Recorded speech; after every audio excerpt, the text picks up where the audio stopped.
فاسألوا أهل الذكر إن كنتم لا تعلمون.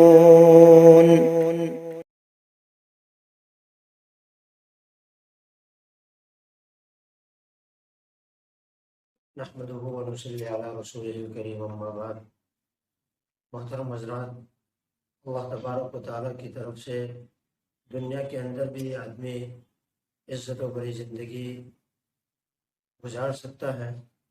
اور یہ اللہ تعالیٰ کی طرف سے فیصلے اس وقت ہوتے ہیں جب آدمی اپنی زندگی کو گناہوں سے بچاتے ہوئے اور اللہ تبارک و تعالیٰ کی نافرمانی سے بچ کر اللہ تعالیٰ کی اطاعت و فرما برداری کر کے اور اللہ تعالیٰ کے احکام کی پابندی کرتے ہوئے جب بندہ زندگی گزارتا ہے تو اللہ تبارک و تعالیٰ دنیا کے اندر بھی اس کو عزت والی زندگی عطا فرماتے ہیں، اور بھی بہت ساری چیزیں برکتوں کے ساتھ رحمتوں کے ساتھ عطا کرتے ہیں۔ چنانچہ اسی سلسلے کے اندر اللہ تبارک و تعالیٰ کی طرف سے جو دنیاوی انعامات ملتے ہیں ان کے اندر سب سے بڑا فائدہ یہ ہوتا ہے کہ اولاد کو نفع پہنچتا ہے۔ اب دنیا کے اندر جب بندہ زندگی گزارتا ہے تو کوئی بندہ ایسا ہوتا ہے کہ جس کی اولاد نافرمان ہوتی ہے، جس کی وجہ سے آدمی اپنی زندگی کو اپنے اوپر بوجھ سمجھنے لگتا ہے، اور پھر اسی کی وجہ سے اس کو جینا مشکل اور دوبھر ہو جاتا ہے۔ چنانچہ قرآن کریم کے اندر حضرت موسیٰ علیہ السلام اور خضر علیہ السلام کا قصہ مشہور ہے، جس کو قرآن پاک نے بہت کھول کے بیان کیا ہے سورہ کہف کے اندر۔ اسی کے اندر ایک معاملہ پیش آیا کہ حضرت خضر علیہ السلام نے ایک بستی کے اندر، جہاں پر لوگوں نے اس بستی والوں سے کھانا بھی مانگا تھا اور اس بستی والوں نے ان کو کھانا دینا وغیرہ سے انکار بھی کر دیا تھا، لیکن پھر بھی اس بستی کے اندر ایک دیوار ایسی تھی جو گرنے کے قریب تھی، تو حضرت خضر علیہ السلام نے بغیر کسی اجرت کے اس دیوار کو سیدھا کر دیا۔ اس دیوار کا قصہ اس طرح ہے، جس کو قرآن کریم کے اندر اس طرح بیان کیا: وَأَمَّا الْجِدَارُ فَكَانَ لِغُلَامَيْنِ يَتِيمَيْنِ فِي الْمَدِينَةِ وَكَانَ تَحْتَهُ كَنْزٌ لَهُمَا وَكَانَ أَبُوهُمَا صَالِحًا فَأَرَادَ رَبُّكَ أَن يُبْدِيَ لَهُمَا رَبُّهُمَا خَيْرًا مِنْهُ فَأَرَادَ رَبُّكَ أَن يَبْلُغَا أَشُدَّهُمَا وَيَسْتَخْرِجَا كَنْزَهُمَا رَحْمَةً مِنْ رَبِّكَ، کہ وہ دیوار جو ہے دو یتیم بچوں کی تھی اس شہر کے اندر، اور ان کے اس دیوار کے نیچے جو ہے ایک خزانہ چھپا ہوا تھا، اور یہ خزانہ چھپا ہوا تھا تو اللہ تبارک و تعالیٰ نے خضر علیہ السلام کے ذریعے اس دیوار کو سیدھا کروایا، اس لیے کہ وَكَانَ أَبُوهُمَا صَالِحًا، کہ ان کے ماں باپ اور ان کا باپ جو تھے وہ نیک تھا۔ مفسرین نے لکھا ہے کہ ان کا یہاں پر جو ہے ان کا باپ نیک تھا، مطلب ان کے ساتویں پشت کے اندر، جو ان کے باپ داداؤں کے اندر جو ساتویں پشت تھی ان کے اندر ان کا کوئی باپ جو ہے، ان کا دادا جو ہے وہ نیک تھا، تو وہاں کا اثر جو ہے یہاں ساتویں پشت تک پہنچتا تھا، اور ساتویں پشت تک پہنچنے کی وجہ سے اللہ تبارک و تعالیٰ نے اس کی برکت سے ان بچوں کے خزانوں کی اللہ تبارک و تعالیٰ نے حضرت خضر علیہ السلام کے ذریعے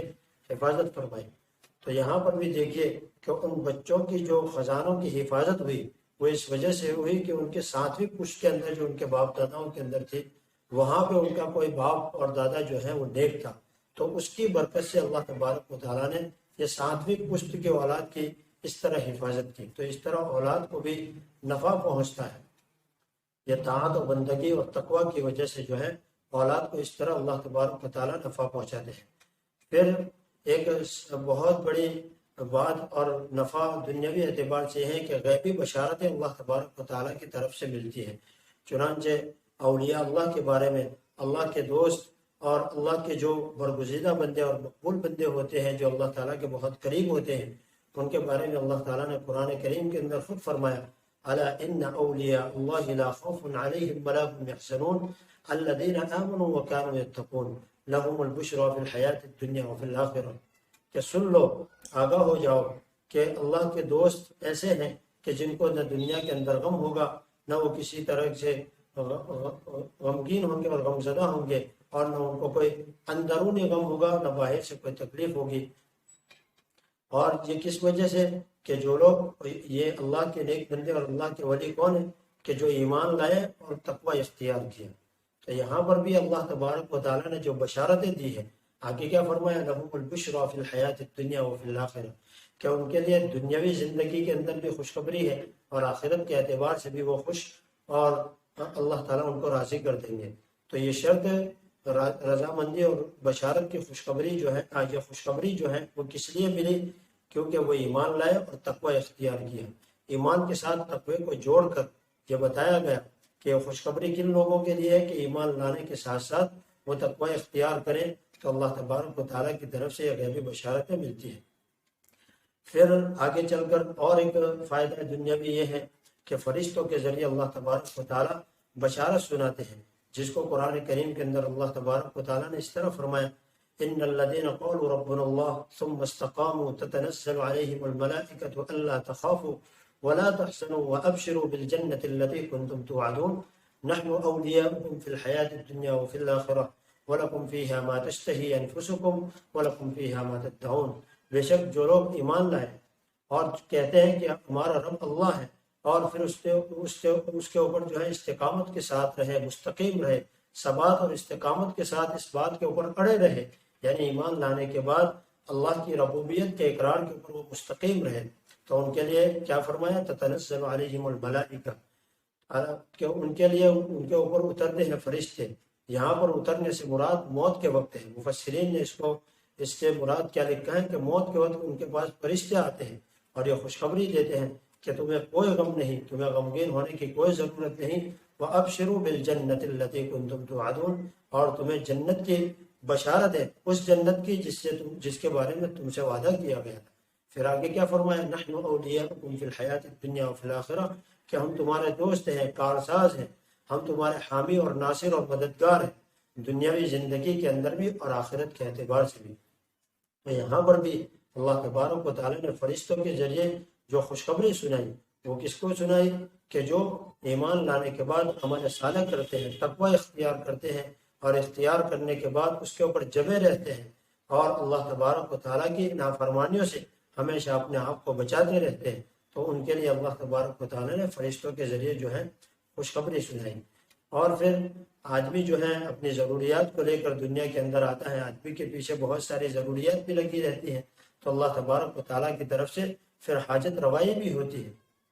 اور حاجت روائی کے بارے میں اللہ تبارک و تعالیٰ نے قرآن کریم کے اندر بھی راستے بتائے، اور نبی کریم صلی اللہ علیہ وسلم نے بھی حدیث پاک کے اندر اس کو بہت واضح طور پر بیان کیا. اسی کو اللہ تبارک و تعالیٰ فرماتے ہیں، یا ایھا الذین آمنوا استعینوا بالصبر والصلاۃ، اے ایمان والو اپنے کاموں کے بارے میں اللہ تبارک و تعالیٰ سے صبر کے ذریعے اور نماز کے ذریعے تم مدد حاصل کرو. یعنی حوائج سے مراد جو ہے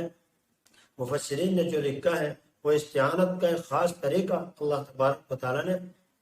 بتایا ہے بندوں کو، کہ استعانت اور اللہ تعالیٰ کی مدد کا راستہ جو بتایا وہ نماز اور صبر کے ذریعے ہے. امام ترمذی رحمۃ اللہ علیہ نے حضرت عبداللہ ابن ابی اوفا رضی اللہ تعالیٰ عنہ سے نقل کیا ہے کہ جس کے اندر نبی کریم صلی اللہ علیہ وسلم نے ارشاد فرمایا کہ جس شخص کو کسی قسم کی حاجت ہو اللہ تعالیٰ سے یا آدمی سے، اس کو چاہیے کہ اچھی طرح وضو کرے اور 2 رکعت نماز پڑھے، اور پھر اللہ تبارک و تعالیٰ کی ثنا کرے، حمد و ثنا بیان کرے، تعوذ پڑھے، سورہ فاتحہ پڑھے، اور نبی کریم صلی اللہ علیہ وسلم پر درود پڑھے. اور پھر جو ہے حدیث پاک کے اندر ایک بہت جامع دعا اللہ کے رسول صلی اللہ علیہ وسلم نے ارشاد فرمائی، لا الہ الا اللہ الحلیم الکریم سبحان اللہ رب العرش العظیم. یہ پوری ایک دعا اللہ کے رسول صلی اللہ علیہ وسلم نے ارشاد فرمائی. تو اس کے ذریعے اگر بندہ مانگے گا تو اللہ تبارک و تعالیٰ جو ہے اس کی حاجت اور اس کی ضرورت کو اللہ تبارک و تعالیٰ کفایت کر دے گا، اس کی ضرورتوں کو پورا کر دے گا. پھر آدمی کو جو ہے دنیاوی زندگی کے اندر ہر کام سے پیچھا لگا ہوا ہے، ہر کام اس کے پیچھے پڑا ہوا ہے، اور آدمی کی ضروریات اس کے پیچھے لگی رہتی ہے. اور کبھی کبھار آدمی جو ہے اس پوزیشن میں پہنچ جاتا ہے کہ وہ کام کرے یا نہ کرے، یعنی اس کام کے کرنے یا نہ کرنے کے اندر اس کو شک ہو جاتا ہے.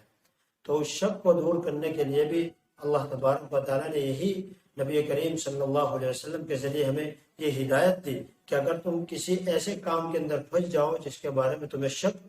واقع ہو جائے کہ یہ کام کروں یا نہ کروں، اس کام کے کرنے کے اندر میرے لیے خیر ہے یا نہیں، تو نبی کریم صلی اللہ علیہ وسلم کے ذریعے اللہ تبارک و تعالیٰ نے یہ ہدایت دی کہ جب بھی کسی کام کے بارے میں آپ کو شک ہو جائے، کسی کام کے بارے میں آپ کا ذہن منتشر ہو جائے یا شک کے اندر پڑ جائے کہ میں یہ کام کروں یا نہ کروں، اس کام کے اندر میرے لیے خیر ہے یا نہیں، تو اس کام کے خیر اور نقصان کو واضح طور پر اپنے اندر فیصلہ کرنے کے لیے نبی کریم صلی اللہ علیہ وسلم نے ایک عمل بتا دیا کہ جب بھی کسی آدمی کو کسی کام کے بارے میں شک ہو جائے تو وہ فوراً 2 رکعت نفل پڑھے۔ نفل نماز پڑھنے کے بعد جو استخارے کی دعا، ہم جانتے ہی ہیں استخارے کا مسنون طریقہ بھی ہم جانتے ہیں، اکثر و بیشتر ہم سنتے ہی رہتے ہیں، تو استخارے کے ذریعے ہمیں اللہ تبارک و تعالیٰ نے یہ راستہ بتا دیا کہ تم جس کام کو لے کر پریشان ہو، تمہیں شک ہے، تردد میں آپ پڑے ہوئے ہو کہ یہ کام مجھے کرنا چاہیے نہ کرنا چاہیے، تو اللہ کے رسول صلی اللہ علیہ وسلم نے اس ہدایت کے ذریعے ہمارا یہ کام بھی آسان کر دیا کہ ہم اس کام کے بارے میں صحیح فیصلہ لے سکیں۔ وہ صحیح فیصلہ لینے کے لیے ہمیں استخارے کا راستہ بتایا۔ استخارے کے لیے ہم 2 رکعت نفل پڑھیں گے اور اس کے بعد جو دعا استخارے کی مسنون دعا بتائی گئی اس کو پڑھ کے ہم جو ہے اپنا شک دور کر دیں گے، اور اللہ تبارک و تعالیٰ کی طرف سے پھر شرح صدر ہو جاتا ہے، پھر آدمی سے وہی کام کرواتا ہے اللہ تبارک و تعالیٰ کہ جس کے اندر اس کے لیے خیر ہی خیر ہو، نقصان والے راستے سے اللہ تعالیٰ اس کو بچا دیتے ہیں۔ تو تقویٰ کی اور نیک اعمال کی برکات یہ ہے کہ آدمی کو جس کام کے بارے میں شک ہوتا ہے اس شک کو اللہ تعالیٰ اس کے لیے دور کر دیتے ہیں۔ تو نیک کام کرنے کے اور تقویٰ کے اور بھی بہت سارے فائدے ہیں، انشاءاللہ مسلسل تسلسل کے ساتھ سلسلہ وار اس کو چلائیں گے۔ تو آج کے یہ چند فائدے دنیاوی اعتبار سے جو تھے وہ آپ کے سامنے بیان کر دیے گئے، تو میں مختصراً پھر سے آپ کو بتا دیتا ہوں کہ دنیا کے اندر جو ہے اولاد کو نفع پہنچتا ہے، مرتے وقت اللہ تبارک و تعالیٰ فرشتوں کے ذریعے جو ہے بشارتیں سنواتے ہیں بندے کو، اور بھی بہت سارے جو ہیں غیبی بشارت ہے جس کے بارے میں تفصیل سے آگے بیان کر چکا، اور احادیث کے اندر بھی اس کے بارے میں اللہ کے رسول صلی اللہ علیہ وسلم نے بیان بھی فرمایا۔ حاجت روائی ہوتی ہے، یعنی اللہ تبارک و تعالیٰ کے ذریعے اس بندے کی جو ہے ضروریات کو جو ہے کفایت کر دی جاتی ہے، اور آدمی کو جو ہے تردد اور شک جس کام کے بارے میں ہوتا ہے